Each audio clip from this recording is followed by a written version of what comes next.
अस्सलाम वालेकुम। आज हम जो है वो नेक्स्ट.जेएस के अंदर अब एक स्टैटिक वेब एप्लीकेशन जो है वो बनाने लगे हैं, जो कि मल्टीपल पेजेस पे कंसिस्ट करती होगी नेक्स्ट.जेएस को यूज़ करते हुए, जिसके साथ हम यूज़ करेंगे टाइपस्क्रिप्ट और चाकरा यूआई। ठीक है, तो हम सबसे पहले जो है वो अपना प्रोजेक्ट जो है उसको सेटअप कर लेते हैं।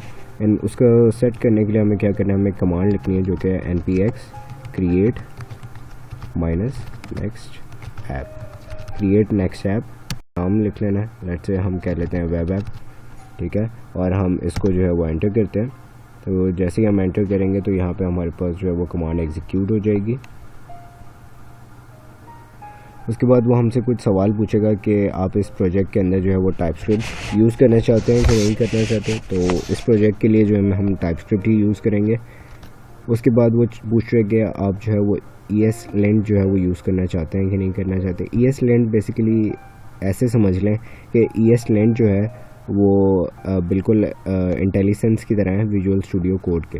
ठीक है, ये जावास्क्रिप्ट का जो है वो इंटेलिसेंस है ESLint, जो कि हम इसमें यूज़ करेंगे। तो उसके बाद वो कह रहा है कि आप जो है वो सोर्स डायरेक्टरी अपने प्रोजेक्ट में रखना चाहते हैं। हम कहते हैं कि हम जी सोर्स डायरेक्टरी भी जो है वो रखना चाहते हैं। अब वो हमसे पूछ रहे हैं कि नोड नेक्स्ट.जेएस के अंदर जो वर्जन 13.2 है उसके अंदर जो है हमारे पास एक एक्सपेरिमेंटल फीचर अभी चल रहा है, जो एक्सपेरिमेंटल ऐप डायरेक्टरी है, कि उन्होंने एक ऐप डायरेक्टरी भी जो है वो दी हुई है। तो क्या आप वो भी जो है वो यूज़ करना चाहते हैं? तो हम कहते हैं कि हाँ जी, हम जो है एक्सपेरिमेंटल ऐप डायरेक्टरी को भी जो है वो यूज़ करना चाहते हैं। ठीक है, तो वो कहता है कि आप इंपोर्ट एलियस को भी यूज़ करना चाहते हैं, यानी @ को यूज़ करके या स्टैटिक को यूज़ करके आप जो है चीज़ों को इंपोर्ट करना चाहते हैं। तो हम सिंपली एंटर करेंगे क्योंकि हम यूज़ करना चाहते हैं।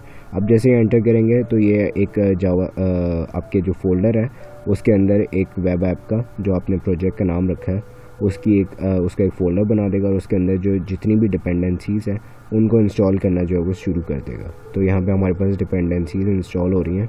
ओके, तो यहाँ पे जो है वो हमारे पास इसकी इंस्टॉलेशन जो है वो कंप्लीट हो चुकी है। हम क्या करेंगे कि हम जो है अपने इस वेब ऐप के अंदर जो है वो जाके देखेंगे। ठीक है, अब हम जो है वो इस वेब ऐप के अंदर है। यहाँ पे जो है हम विजुअल स्टूडियो कोड ओपन कर लेते हैं, और इसके बाद जो है हम देखेंगे कि हमारे पास जो है वो क्या क्या नए फीचर्स हैं नेक्स्ट.जेएस के अंदर। ओके, तो यहाँ पे जो है वो हमारे पास फ़ाइल ओपन हो गई है। इसने हमारे पास पहले से ही जो है वो कुछ फाइल्स हमें बना के दी हुई हैं, कुछ फ़ोल्डर्स हैं जिसके अंदर हमारे पास नोड मॉड्यूल्स हैं, पब्लिक है। पब्लिक के डायरेक्टरी के अंदर जो है हमारे पास सारी इमेजेस वगैरह आती हैं, हमारी वीडियोस वगैरह आ जाती हैं। ये यूज़ होती है बेसिकली जब हम वेबसाइट को जो है वो लाइव करते हैं सर्वर के ऊपर। और पब्लिक के अंदर वो सारी चीज़ें आती हैं जो हम यूज़र को दिखाना चाहते हैं। उसके अलावा जो चीज़ें हम यूज़र को नहीं दिखाना चाहते हैं वो सारी पब्लिक से बाहर आती हैं। इसी तरीके से हमने जैसे सोर्स की डायरेक्टरी उसे बनाने के लिए कही थी, तो उसने सोर्स की एक डायरेक्टरी जो है वो हमें बना के दे दी है। उसके बाद यहाँ पे हमारे पास एक पेजेस की डायरेक्टरी है जिसके अंदर हमारे पास hello.ts एक API बना हुआ जो है वो हमारे पास आ गया है। इसकी अभी हमें फ़िलहाल ज़रूरत नहीं है, हमारा जो काम है वो ऐप डायरेक्टरी के साथ है। ठीक है, ऐप डायरेक्टरी के अंदर हमारे पास कुछ मल्टीपल फाइल्स हैं। तो पहले हम जो है इसे रन करके देख लेते हैं कि हमारे पास जो है वो आउटपुट क्या आती है। तो npm run dev इसकी एक कमांड है इसको रन करने के लिए। जैसे ही हम कोड को रन करेंगे तो ये हमारी जो है एक लोकल होस्ट की एक पोर्ट देगा जिस पे हमारी वेबसाइट जो है वो चल रही होगी। ओके, तो यहाँ पे जो है हमारे पास सर्वर स्टार्ट हो गया और ये पोर्ट 3000 पे जो है वो चल रहा है। इसने हमारे पास यहाँ पे भी बताया हुआ है कि आप जो है वो एक्सपेरिमेंटल फीचर ऐप डायरेक्टरी को जो है वो यूज़ कर रहे हैं। तो अगर आप टेस्ट कर रहे हैं तो बहुत अच्छी बात है, और अपना फ़ीडबैक जो है वो यहाँ पर उनके app.dash-feedback पे जो है वो ज़रूर दीजिएगा। अगर आप भी यूज़ कर रहे हैं तो ज़रूर दीजिएगा। ठीक है, तो हम यहाँ पे क्रोम पे आते हैं। यहाँ पे हम लोकल होस्ट 3000 जो है वो ओपन कर लेते हैं। तो ये जो है बेसिकली हमारे पास मेन पेज है।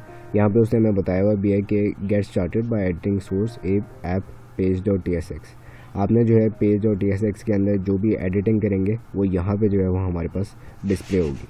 तो हमने इसके अंदर जो है वो चाकरा यूआई यूज़ करनी है। चाकरा के कंपोनेंट्स हैं जो कि हम यूज़ करेंगे, और चाकरा जो है वो हम उसे क्या चीज़ है और क्यों यूज़ कर रहे हैं वो मैं आपको बताता हूँ। कि चाकरा बिल्कुल ऐसे ही है जैसे CSS बूटस्ट्रैप है, CSS बेस्ड है वो। ठीक है, उसके अंदर CSS की कुछ क्लासेस जो है वो बनी हुई हैं, हम उनको जो है रन टाइम पे कॉल कर लेते हैं, जिससे जो है हमारे पास बने बनाई जो है वो हेडर फुटर वगैरह जो है वो आ जाता है। इसी तरीके से चाकरा जो है वो रिएक्ट बेस्ड है। इसके अंदर जो है वो रिएक्ट के कुछ लाइब्रेरीज़ वगैरह बनी हुई हैं, रिएक्ट के कंपोनेंट्स बने हुए हैं जिनको हम रन टाइम पे कॉल कर लेते हैं। तो हमें अगर इसे अपनी एप्लीकेशन के अंदर जो है वो यूज़ करना है तो हमें कैसे करना है, उसके लिए हमें क्या करना है कि यहाँ पे गेटिंग स्टार्टिंग के अंदर जो है उसमें हमें बताया हुआ है कि इंस्टॉलेशन के लिए आपने क्या करना है, इस कोड को कॉपी करना है और यहाँ पे हमारा एक टर्मिनल ऑन है, तो हम एक और जो है वो CMD ओपन कर लेते हैं। यहाँ वेब ऐप के अंदर जाके CMD ओपन करते हैं और इस कोड को जो है वो पेस्ट कर देते हैं। तो ये हमारे पास जो है वो चाकरा UI को इस वेब ऐप के अंदर जो है वो इंस्टॉल कर देगा। इसके साथ ही दूसरी तरफ ये जब तक इंस्टॉल हो रहा है हमें जो है वो पूछेगा हमसे कि आपने जो है वो कौन से फ्रेमवर्क के ऊपर जो है वो आपने चाकरा को यूज़ करना है। आपने एक रिएक्ट ऐप बनाना है, Next.js, Gatsby या Blitz वगैरह जो भी आपने जो है वो बनाना हो। लेकिन फ़िलहाल हम क्योंकि Next.js का ऐप बना रहे हैं तो यहाँ पे उसने हमें बताया हुआ है, पूरे स्टेप्स बताए हुए हैं कि आपने Next.js के साथ जो है वो कैसे काम करना है। तो यहाँ पे उसने ये भी बताया हुआ है कि अभी जो है वो Next.js ने अपनी एक नई ऐप डायरेक्टरी का जो है वो फोल्डर स्ट्रक्चर जो है वो यूज़ करवाया है। अगर आपको जो है बाय डिफ़ॉल्ट जो चाकरा के कंपोनेंट्स हैं वो सारे के सारे जो है वो क्लाइंट साइड कंपोनेंट्स हैं, और जो बाय डिफ़ॉल्ट जो Next.js के अंदर जो चीज़ें यूज़ होती हैं वो सारी सर्वर साइड जो है वो कंपोनेंट्स होते हैं। तो अगर आपने उन्हें क्लाइंट साइड में कन्वर्ट करना है तो आपको यूज़ क्लाइंट को जो है वो यूज़ करना पड़ेगा, ठीक है। तो ये जो Next.js के इंस्टॉलेशन वाली थी इसको जो है हमने कोड को रन कर लिया हमारे पास। उसके बाद वो कहता है कि आपने क्या करना है कि आपने जो आपकी page.tsx की फ़ाइल है उसके अंदर आपने चाकरा प्रोवाइडर को इंपोर्ट करना है। पहले हम यहाँ पे देख लेते हैं कि हमारे पास चाकरा जो है वो इंस्टॉल हो गई है, ठीक है। तो उसके बाद हम क्या कहते हैं कि हम अपनी page.tsx की फ़ाइल में जाते हैं, ठीक है। ये हमारी page.tsx की फ़ाइल है बेसिकली। इसको मैं ज़रा क्लियर कर देता हूँ, जो चीज़ें हमें नहीं चाहिए ये अभी फ़िलहाल हमें इनकी ज़रूरत नहीं है। ये मेन का टैग है, इसको भी जो है मैं क्लियर कर देता हूँ, पूरा ही क्लियर कर देता हूँ, ठीक है। तो ये मेन का टैग जो है वो मैंने ख़त्म कर दिया, ओके। तो अब बेसिकली जो है हमें क्या करना है, हमें पता है कि रिटर्न एक फ़ंक्शन जो है जब भी कोई चीज़ रिटर्न करता है, याद रखिएगा कि वो हमेशा जो है ना एक ही वेरिएबल रिटर्न करता है। और यहाँ पे क्योंकि हम जो है वो एलिमेंट्स की बात करते हैं तो एक ही एलिमेंट और एक ही कंपोनेंट को जो है वो रिटर्न करेगा। तो हमें क्या करना है कि हम एक टैग ले लेते हैं कोई भी सिंपल सा, और यहाँ पे हम लिख देते हैं हेलो Next.js, ठीक है, हेलो Next.js। यहाँ पे हमने लिख दिया। अब देखते हैं कि हमारे पास सर्वर साइड पे क्या चेंजेस आई हैं।